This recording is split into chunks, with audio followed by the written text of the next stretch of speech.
محترم مقام صدر جلسہ، معزز سامعین و حاضرین، السلام علیکم ورحمۃ اللہ وبرکاتہ۔ تاریخ گواہ ہے کہ جب جب اور جہاں جہاں دین اسلام کی حقانیت، شریعت محمدی کی صداقت اور شعائر اسلام کی حفاظت پر یلغار ہوئی، اسلام کے سپوتوں اور جیالوں نے نہ صرف یہ کہ اس کا منہ توڑ جواب دیا، بلکہ پوری شد و مد اور توانائی کے ساتھ اس کا مقابلہ کیا اور اس کے لیے تن من دھن کی بازی لگا دی۔ طارق بن زیاد، موسیٰ بن نصیر، سعد بن وقاص رضی اللہ عنہم اور ان جیسے دیگر مجاہدین کے ناموں اور کاموں پر اسلام اور مسلمانوں کو فخر ہے۔ ہم ان تمام رہنماؤں کو سلام پیش کرتے ہیں۔ سامعین و سامعات، دین کے مجاہدوں، ملت کے محافظوں اور شاعر و شریعت کے علم برداروں میں ایک جیتا جاگتا اور زبان زد نام سلطان صلاح الدین یوسف ایوبی رحمت اللہ علیہ کا بھی ہے۔ سلطان صرف بیت المقدس کے فاتح اعظم نہیں، بلکہ صلیبی جنگوں کی طویل سلسلے کی ایک اہم کڑی ہیں۔ محنت و جفا کشی، اخلاص و وفاداری، شجاعت و بہادری اور دور اندیشی و العزمی کا پیکر، دریائے دجلہ کے کنارے شہر تکریت میں پیدا ہونے والا یہ مرد مجاہد فوجوں، قلعوں اور سپہ سالاروں میں آنکھیں کھولی اور انہی کی گودوں میں پلا بڑھا اور جوان ہوا۔ اخلاق و کردار اور قول و عمل میں پابند آئین و شریعت تھا، تو اسلام کی حمایت اور دین کی سرفرازی اس کی زندگی کا نصب العین ہوئی۔ کسی نے کیا خوب کہا ہے کہ میری زندگی کا مقصد تیرے دین کی سرفرازی، میری زندگی کا مقصد تیرے دین کی سرفرازی، میں اسی لیے مسلمان، میں اسی لیے نمازی۔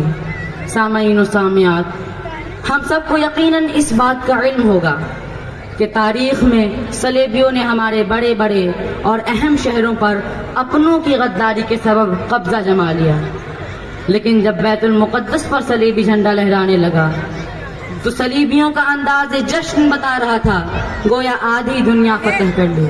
مسلمانوں کے گھروں میں گھس گئے، بوڑھا ہو یا دودھ پیتا بچہ، سبوں کا قتل عام کیا، مسجدیں استبل بنا دی گئی اور مسجد اقصی پر صلیب نصب کر دی گئی۔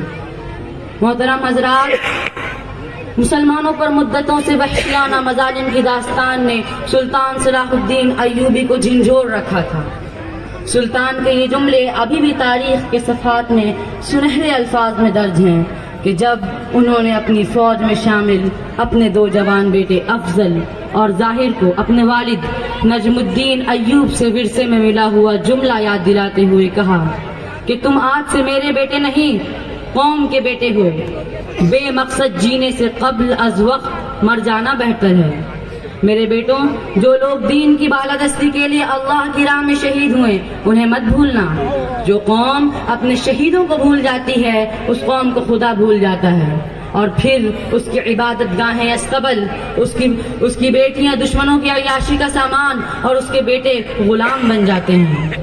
تمہارے دادا نے کہا تھا کہ اپنے گردن کو اس روز اونچی کرنا جس روز مسجد اقصی کو صلیبیوں سے آزادی کا پروانہ دلا سکو۔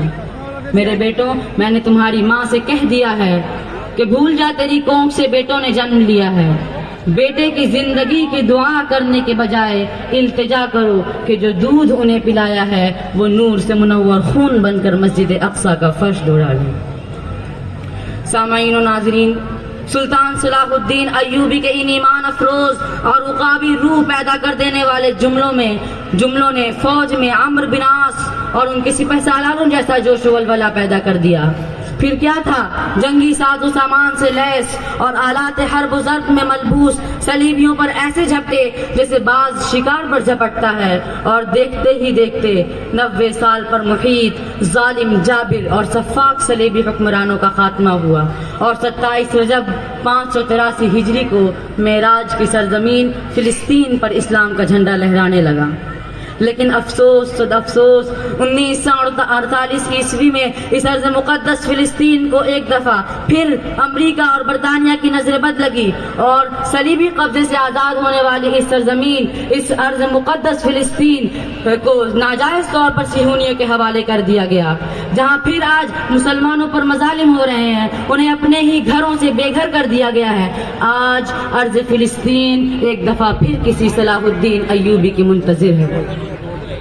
محترم حضرات، تعصب اور جانبداری کی اینک اتار کر دیکھنے والی ہر نگاہ یہ دیکھ سکتی ہے کہ سلطان صلاح الدین ایوبی کی سلطنت میں نہ تو اقلیت و اکثریت کا کوئی بھید بھاؤ تھا اور نہ ہی مذہبی تشدد کی کوئی گنجائش۔ دوست ہو یا دشمن، سب کے لیے یکساں عدل و انصاف، غیر مذہب اور شدید ترین دشمنوں کے لیے بھی جذبہ رحمت کا اظہار۔